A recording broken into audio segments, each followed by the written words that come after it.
We continue now at the top of Daf Pei Dalet Amud Beis in Meseches Bava Kamma. This is Bava Kamma Daf 84b. On the previous Amud, Rava says that if there's damages to, let's say, an ox in Bavil, to animals in Bavil, so those kind of damages we do collect in Bavil, but if it comes to damages to people, so in those situations we don't collect in Bavil. And the Gemara says, why are you making a distinction? If you're going to say that when there's damages to people, so it says you need Elohim, you need to have Dayanim, judges who have smicha, so that's true by shore also. Elohim ba'inan v'leka. Again, you need that when it comes to damages to an ox as well. You need to have Dayanim, you need to have judges that have smicha, and you don't have that in Bavil. So therefore, what's the difference? As Rashi explains, Elohim ba'inan, we need to have real judges. Ta'akulu b'parshas Eila HaMishpatim Ksivi, because all of these damages are written in Parshas Mishpatim. Adam b'Adam, by a person who's damaged by a person. V'chiyirivun Adam b'shor, and by a shore we have a pasuk of v'chiyigach, u'v'hi parsha Ksiv, Adahu Elohim yavo devar shneim. In that pasuk it talks about coming to judges who have smicha. V'kasavar akul hukai, this we hold that this is going on everything. V'hainu mumchin u'smuchin, and that means to say you have to have expert judges who have smicha. U'b'Bava ein smicha, and in Bava there's no smicha. Kedamer b'Sanhedrin perak Kamma, like it says in the first parak of Sanhedrin. But if that's your argument, shor b'shor b'Adam nami. When it comes to an ox getting damaged by an ox, or an ox getting damaged by a person as well, hasam ksivi, that's written right over there in the same place. Shor b'shor v'chiyigov shor v'gomer. Shor b'shor is written in the pasuk of v'chiyigov, and shor b'Adam are b'ashomrim hasam ksivi. When it comes to shor b'Adam, we have the four shomrim, which shlichas yad hasam ksivi. We have shlichas yad over there. So all of those things are mentioned, and so we're back to our question. And so the Gemara says, Elamaishna shor b'shor v'shor b'Adam. What's the difference that when a shore is damaged by a shore, or a shore is damaged by a person, the shlichusayu koavdin, and so over there, we are like the shlucha, meaning the judges in Bavel are like agents of the judges in Eretz Yisrael, midi dahavi ahodos v'halvos, and that's similar to what we find by cases of admission and cases of loans. Adam b'Adam v'Adam b'shor nami. But if that's the argument, if a person is damaged by a person, or a person is damaged by an ox as well, shlichusayu koavdin, we should say that we are considered agents of those who do have smicha, midi dahavi ahodos v'halvos, just like we say by cases of admissions and cases of loans. And the Gemara says, Amri, they answer to that, Kiko avdinan shlichusayu b'midi de kimlon begave. When do we say that we can act as their agents? That's something that it is going to be certain. You don't need an evaluation. B'midi de lo kimlon begave, but if it's not a certain amount, lo avdinan shlichusayu. That's the difference. We don't have agency in that case. The Gemara says, what kind of argument is that? What kind of distinction is that? Amri, they say, shor b'shor v'shor b'adam nami. When it comes to an ox getting damaged by an ox, or an ox getting damaged by a person also, lo kimlon begave, we don't have a certain amount. There has to be an evaluation. It's not certain what the payment's going to be. You have to go see how much does an ox sell for in the marketplace. Adam b'Adam v'Adam b'shor nami. When it comes to a person getting damaged by a person, or a person getting damaged by an ox also, we have to go out and we have to see how much is a slave sold for in the marketplace. And further, tashlum kefil v'tashlum arba v'chamisha. What about the payments of double and 4 or 5 times the amount? The ketzi, those are set amounts. Navich lichusai. Why don't we say that we can act as their agents in that case?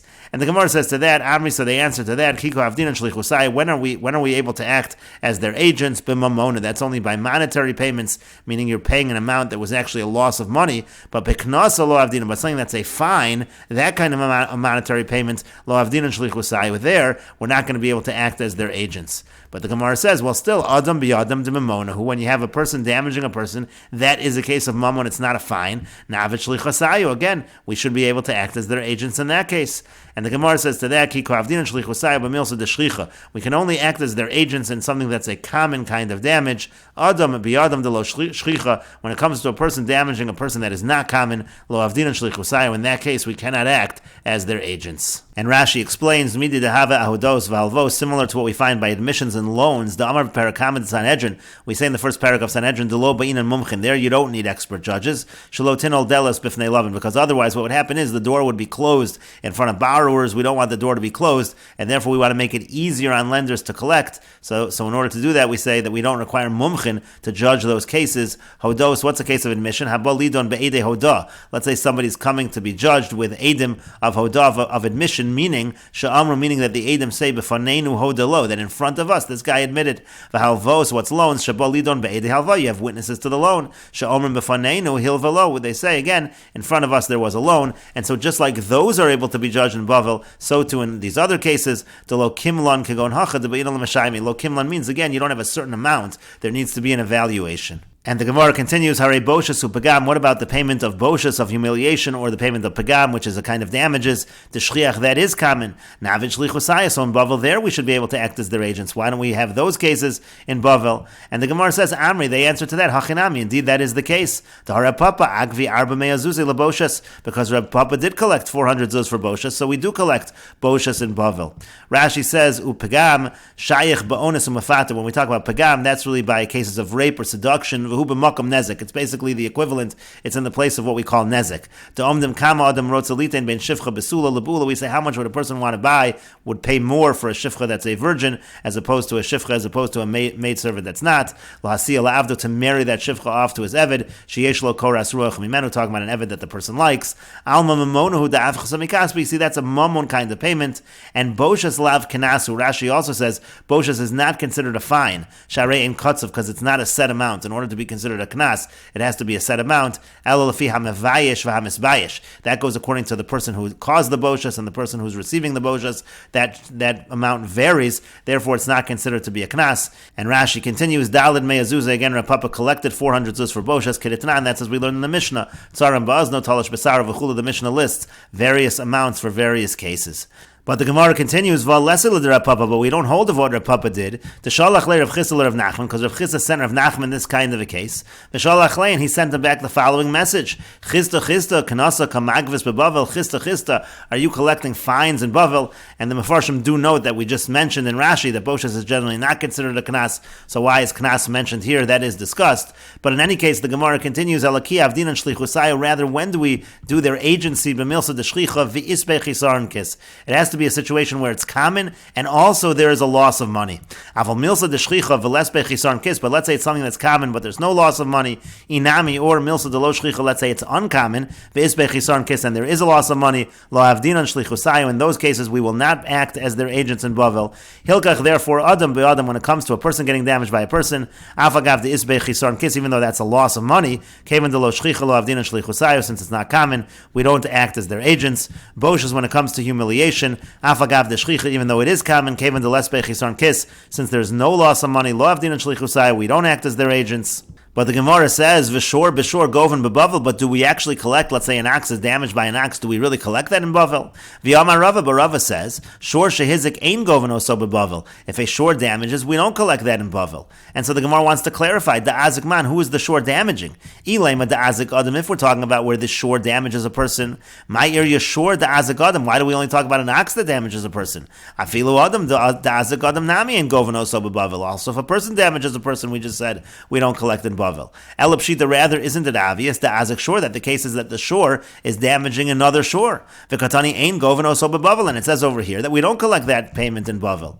And the Gemara answers to that, Amri, they say, Hasam betam, hacha b'muad. Over there we're talking about by a tam, and over here we're talking about a muad.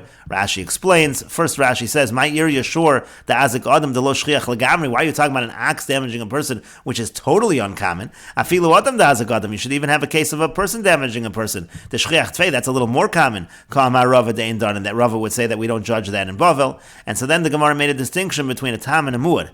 Betam ein goven. When it comes to a tam, we don't collect the kaimalon because we hold palga nizka kanasa, that chasi nezik is considered a fine, which we don't collect in Bavel. But when it comes to a muad, that we would collect in Bavel. But the Gemara says v'amar Rava, but didn't Rava say ein muad b'Bavel? There's no such thing as a muad in Bavel. As Rashi says, ein muad b'Bavel the kaven de menigichos the tamus lo maisinan leila veidina heichim yaidli, because if the gorings which were tam, you're not going to court over that, because we just said you don't collect for a tam in Bavel. So how exactly are you giving a warning over here that we're turning this animal into a muad?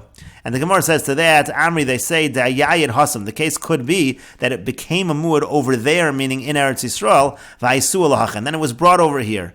But the Gemara says, if that's the case, V'milsa de lo shchichi, but that's something that's uncommon. U'milsa de lo shchicho ha'amrit, the law of din and shlichusayim. We just said before that by something uncommon, we don't act as their agents. And so the Gemara instead says, the asu rabbanan de hasam v'yadu hacha. Well, what happened was, the rabbanan who lived over there in Eretz Yisrael, they came and they warned it over here. The Gemara says sof, but still at the end, milsa de lo shchichi, that's something uncommon. V'yat amrit milsa de lo shchicha lo kavdin and shlichusayim. And you said that if it's something uncommon, we don't do their agency. And so the Gemara says, Ella rather, Kiko Amar Rava, what was Rava talking about? And Rashi here says, Ella Kiko Amar Rava, Deshor Beshor Goven Bebavel. When did Rava say that if you have an ox against another ox that we collected in Bavel, Kiko Amar Rava B'Shein V'Regel? Rava said that in a case of damages of Shein and Regel, the Muad and Mitchilas and Inu. Those are Muad from the outset. And Rashi here explains, B'Shein V'Regel Kamma. Now, how do you have Shein V'Regel that are going to be applying by an animal to another animal? Usually Shein is when it's eating food on the ground in the course of regular normal behavior. Regel is when it's walking on things on the ground in the course of regular behavior. So Rashi explains, the case could be that one animal rubs against the other animal for pleasure and it damages it. The Hainu told it is Shein. That's actually considered a told of Shein. Or as it's walking, it's not trying to gore it, but as it's walking, it pushes the other shore. Without kavana to have it told of the regel, that would be considered a told of regel. That's what we're talking about when Rava says we collect in Bavel. And the Gemara continues at the two dots. Tsar, we have the payment of tsar for pain. Kivo b'shvudo b'mismor v'chulu, if he burns him with a skewer or with a nail, etc. And the Gemara says, tsar shalo b'makom nezek mishtalim. It seems to say over here that even if you have a situation of pain but there is no damage, there still has to be a payment that is made. You can still collect for that. The Gemara says, man tana. So who's the Tana of our Mishnah that holds like that? Amar Rava says, ben Azai. The Tana of our Mishnah is ben Azai. The Tanyas we learned in a Brisa, Rebbe says, Kivia nemra tchila. It says Kivia first. Ben Azai Omer Chabura nemra tchila. Ben Azai says, it says Chabura first, and the Gemara will explain, Rashi as well will explain. But my komiflagi, the Gemara says, what exactly are they arguing about? Rebbe holds Kivia de les ba Chabura mashma. That the Kivia, when it talks about Kivia in the Pasuk, that sounds like a burn where there is no wound. Kasav Rachmana Chabura, and so therefore the Pasuk writes Chabura, Legaluya Allah, that comes to reveal the chviya de isba chabura, in that only if it has a wound, yes, ilolo, but if there's no wound, there is no collection for tsar. And the Gemara continues, Ben Azai savar, and Ben Azai holds kviya de isba chabura mashma. The word kviya, that sounds like there is a wound. Kasav rachmana chabura, and so then the pasuk writes chabura legaluye alod dechviya, to reveal that when we wrote the word kviya in the Torah, the lesba chabura, that's talking about where there is no wound.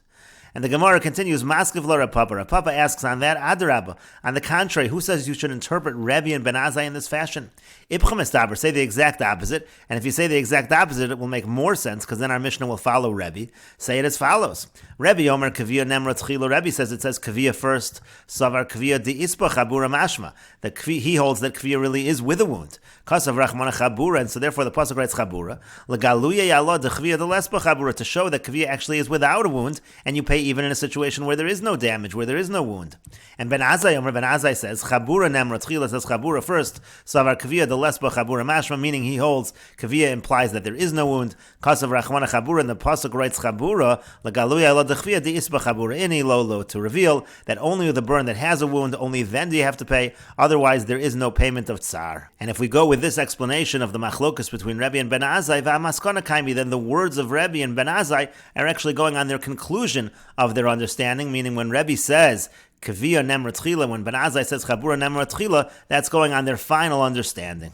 And Rashi explains, Hachi Garsinan Rebbe Omer Kaviyah Nemra Tchila, Ben Azai Omer Chabura Nemra Tchila. Rebbe says that Kaviyah said first, and Ben Azai says that Chabura said first. Kaviyah de Lespa Chabura Mashma, then in the interpretation of Rebbe, Kaviyah is that it is Mashma, that it does not have a Chabura, there is no wound. V'hainu dekamar Kaviyah l'chuda Nemra Tchila, and that's what it means. When Rebbe says Kaviyah Nemra Tchila, he means Kaviyah alone is what is said at first. Kilomar Kaviyah shenemar b'pasuk Tchila, meaning when Kaviyah is stated in the first part of the pasuk, Hayinu Shomen sheyei chayiv al Kaviyah greda afila below Chabura. We would understand you're chayiv on a burn even if there's no wound, deleka elatzar, even if it's just a case of pain. Lakach hutzrocha Chabura lelamin, and that's why Chabura is coming along to teach she'ein chayiv klum ad sheyei Chabura ima, that the person's not chayiv until there is a wound. And meaning that's the idea that when Rebbe says Kaviyah Nemra Tchila, it means to say at this part of the Gemara, it's not going on the maskana. It's going on what you would initially think. You would initially think we're talking about without a wound, and that's why Chabura says we're talking about with a wound. To kaven the Meshalim ripoy mishum Chabura Meshalim nami tsar. Once you're already paying for the healing because of the wound, you also pay tsar. Aval shelo b'makom chabura. But let's say there is no wound. Kagon al tzipor, and let's say it's just something on the fingernail. So pater, then he's going to be pater. The tsar below nezek lo mashalim. You don't pay tsar if there's no damage. The la mishum hachi lo itzrich chabura, because if not for that, you don't need chabura. The hashta kavia below chabura shamin and dechayiv, because if you're chayiv on a burn without a wound, kol shekain chabura sheyesh bo nezek. Certainly, if there is a wound where there's nezek, you would certainly be chayiv. And Rashi continues, Ben Azai savar kavia di isba chabura mashma. Ben Azai holds that kavia alone sounds like there is a wound. V'hainu dekamar chabura nemra tchila. That's what it means when Ben Azai says chabura is said first. Kilomar mikvio ha'amura rishona, meaning from that first term that's used, kavia, hayinu shomin shein chayiv el b'makom sheyesh b'chabura. I would have thought that you're only chayiv if there's a wound. The stam kavia yesh b'chabura, because generally kavia does have a chabura. Lafiga chutzrucha Torah lichtov chabura behedya. That's why the Torah writes chabura. The hashta al karchach kavia dereisha below chabura. That way we know that kavia in the beginning of the pasuk is without a wound. V'chayev b'tzar below nezek kamas nisan, and that's why Ben Azai is saying the person is chayev to pay for pain even if there's no damage. And Ben Azai is like the Mishnah. And then the Gemara said, no, you could say the reverse. Ivcha mistabra, it makes more sense to say the reverse. Umas nisan Rebbe he v'lo Ben Azai. Then you would say that the Mishnah is Rebbe and not Ben Azai. To lo akrinon lemi Rebbe to who sidra. You're not going to say that the Mishnah goes like Ben Azai and not Rebbe when Rebbe is the one that organized the whole Mishnah. V'yodachim mistabra tvei. Furthermore, it makes sense that way. To hanemra de ka'amri Rebbe Ben Azai amaskana de milsa kaimi. Because what you could say is that when Rebbe and Ben Azai, when they say kavia nemra tchila or chabura nemra tchila, they're going on their final analysis. The mesukma ba drasha dekra v'lava mashmos Kamma. They're not trying to tell you v'lava mashmos Kamma kai. They're not trying to say what it would have meant at first. They're trying to tell you what it does mean in the end. The sofa hamikra asid lo tzio. We're going to be saying again what is the end of how we understand these psukim. V'hachi kamar, and it means as follows. Rebbe sof hamikra mochiach lanu dechvia below chabura chayev. Rebbe is saying as follows, that the end of the pasuk shows us that by kavia, without a wound, you're chayev. Chayev hakasa betchila. So that's what it means in the beginning of the pasuk when it says chayev. B'tzar mishtalim shelo b'makom nezek. According to that interpretation, again, Rebbe would hold that there's a chayev to pay for the tsar even if there's no nezek. My time, what's the reason? Kavia di isba chabura mashma kasav rachmana v'chulu. And the reason is again because kavia sounds like there is a wound, so the pasuk writes it even if there is no wound. Uben Azai Omer, Ben Azai says, Sofa mikra mochiach lanu, that at the end of the analysis of the psukim it's clear. The chabura nemra tchila, that chabura is said first. Kalamar misofa mikra anu lemeidin shekavia shachayv hakasa betchilaso eina ella imken yeshima chabura. Because again, from the end of the pasuk, we can understand when the Torah says Yechai by kavia, that's only talking about where there is a wound. My time kavia deles b'chabura mashma v'chulu. What's the reason? Again, the logic that the Gemara gave, and according to that, v'amaskana kaimi, both Rebbe and Ben Azai are going on how they understand in the final analysis. Hai nemra dekamri asof hadrasha. When they say the word nemra, they're going on the end of the analysis. V'ikarashi omedes kaimi, they're going on the maskana. And so again, we should interpret in that fashion. In which case, our Mishnah follows Rebbe. And the Gemara continues, Inami, or you could understand the Machlokas Rebbe and Ben Azai as follows: the Kuliyal Kavia bein the Isba Chabura bein the Lesba Chabura Mashma. Everybody agrees that the word Kavia could be with a wound, could be without a wound. V'achen over here, and we will continue with this discussion in the next video on Daf Pei Amud Aleph.